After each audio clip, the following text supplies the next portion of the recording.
आज मैं आपके साथ सारडो बेस पिज़्ज़ा की रेसिपी शेयर करने जा रहा हूं। तो आइए बनाना शुरू करते हैं। पिज़्ज़ा डो बनाने के लिए सामग्री की जो ज़रूरत पड़ती है वो इस तरह से है।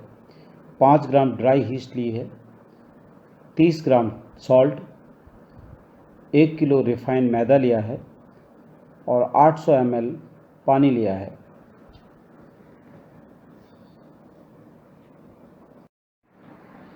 तो अब यीस्ट में थोड़ा सा पानी डालेंगे, उसके बाद चम्मच से अच्छी तरह से मिक्स कर लेंगे जिससे यीस्ट अच्छी तरह से घुल जाए। तो आप देख पा रहे हो अच्छी तरह से घुल गई है। अब इस पर ढक्कन लगाकर 5 से 6 मिनट के लिए यीस्ट को एक्टिवेट करने के लिए रख देंगे।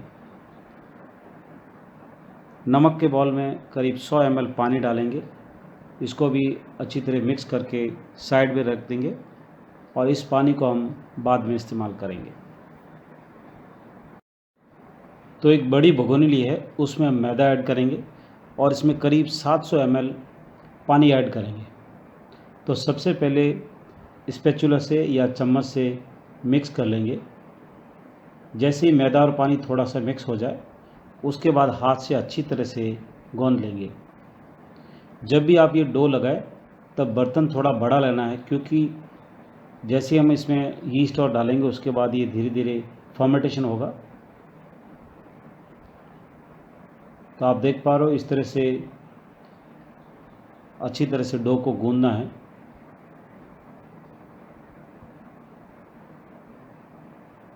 तो ये डो अच्छी तरह से अब गूंद लिया है। अब इसके अंदर जो मैंने यीस्ट भिगो कर रखी थी वो यीस्ट ऐड करेंगे, उसके बाद फिर अच्छी तरह से मिला लेंगे।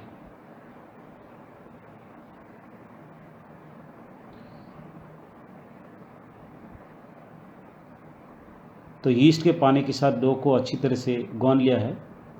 अब इसको ढक्कन लगाकर कम से कम 30 मिनट के लिए रूम टेम्परेचर पे रख लेंगे।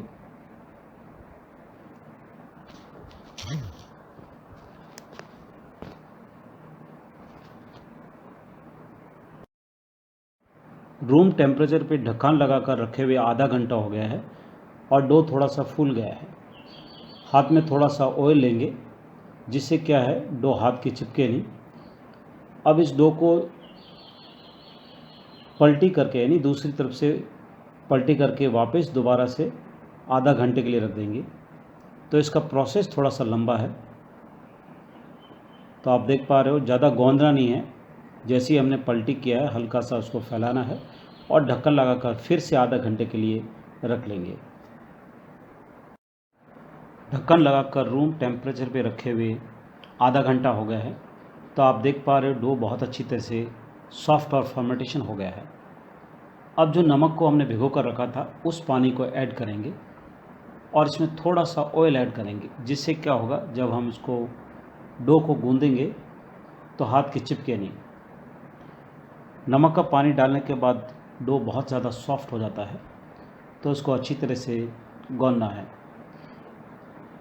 सोurडो के डो को बनाने के लिए हमको 3 स्टेप का फॉलो करना होता है, यानी हमको 3 बार फोल्ड करना होता है। तो जो ये स्टेप है ये फाइनल स्टेप है, यानी आखिरी स्टेप है। तो डो को अच्छी तरह से गूंद लिया है। अब ढक्कन लगाकर रूम टेम्परेचर पे 4 घंटे के लिए रख देंगे। तो डो को रूम टेम्परेचर पे 4 घंटे रखने के बाद मैंने बाउल में ट्रांसफ़र कर दिया है। जैसे ही हम उसमें सॉल्ट डालते हैं तो उसका फर्मेंटेशन प्रोसेस है वो बंद हो जाता है। अब इसको मैंने 5 एक साइज़ में पेड़े बनाए हैं। अगर आप चाहें तो अपने हिसाब से छोटे बड़े साइज़ के आप बना सकते हैं। अब इसको ढक्कन लगाकर फिर से फ्रीज के अंदर 3 से 4 घंटे के लिए रख देंगे। तो सोurडो अगर आपको पिज़्ज़ा बनाना है तो इसका प्रोसेस आपको 1 दिन पहले करना है। तो पिज़्ज़ा डो को फ्रीज में रखे हुए 4 घंटे हो गए हैं। तो सबसे पहले प्लेटफॉर्म पे मैदे की डस्ट करेंगे। तो आप देख पा रहे हो जो पिज़्ज़ा डो का पेड़ा है यानी बेस है बहुत ज़्यादा सॉफ्ट और फूला हुआ है। जब भी आप इसको बनाएं हाथ से ही फैलाना है, बेलन का इस्तेमाल नहीं करना है, क्योंकि ये बहुत ज़्यादा सॉफ्ट होगा। अगर आप बेलन से बनाएंगे तो ये चिपक जाएगा, बन नहीं पाएगा। साइज़ आप जैसी चाहे वैसे छोटी बड़ी पेड़ा बना के आप बना सकते हैं। तो ये करीब करीब हमारे पिज़्ज़ा का जो बेस है वो बनकर तैयार हो गया है।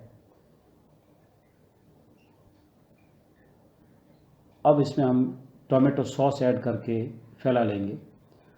टोमेटो सॉस कैसे बनाते हैं इसकी रेसिपी मैंने ऑलरेडी बना रखी है, तो आप मेरे चैनल के प्ले स्टोर में जाकर टोमेटो सॉस की रेसिपी देख सकते हैं। अब इसमें फ्रेश मोज़रेला चीज़ ऐड करेंगे।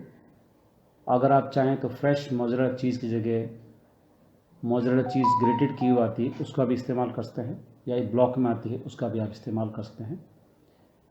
अब इसमें कटी हुई सब तरह की सब्जियां ऐड कर देंगे, जो आपको पसंद है वो सब्जी आप ऐड कर लीजिए। तो अब थोड़ी सी बेल पेपर, ब्रोकली और ऑलिव ऐड करेंगे और थोड़ा सा ऑरिगेनो ऐड करेंगे। तो पिज़्ज़ा को अब हम ओवन में बेक करने के लिए डालेंगे। तो आप देख पा रहे हो इसका बेस बहुत सॉफ्ट है। अगर उसका शेप प्रॉपर नहीं है तो हाथ से राउंड शेप में करना है। तो अब अच्छी तरह से राउंड शेप में हो गया है। अब इसको ओवन में बेक करने के लिए डालेंगे और बीच बीच से घुमाते रहना है, जिससे क्या होगा चारों तरफ से एक जैसा बेक हो। सॉवरडो बेस पिज़्ज़ा को बेक होने में 1 से 2 मिनट से ज़्यादा समय नहीं लगता है। तो आप देख पा रहे हो बहुत अच्छी तरह से बेक हो गया है।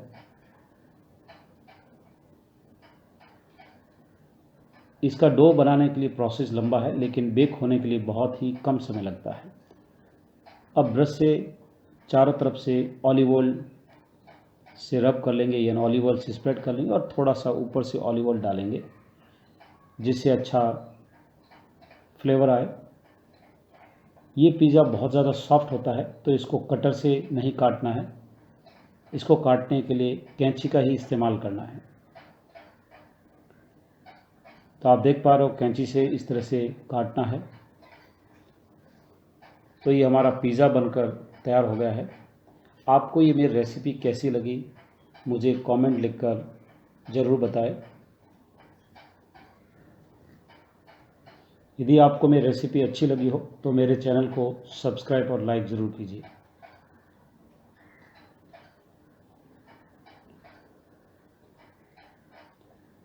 तो आप भी बनाकर ज़रूर ट्राई कीजिए। तो ये पिज़्ज़ा बनकर तैयार है। फिर मिलते हैं नेक्स्ट रेसिपी के साथ।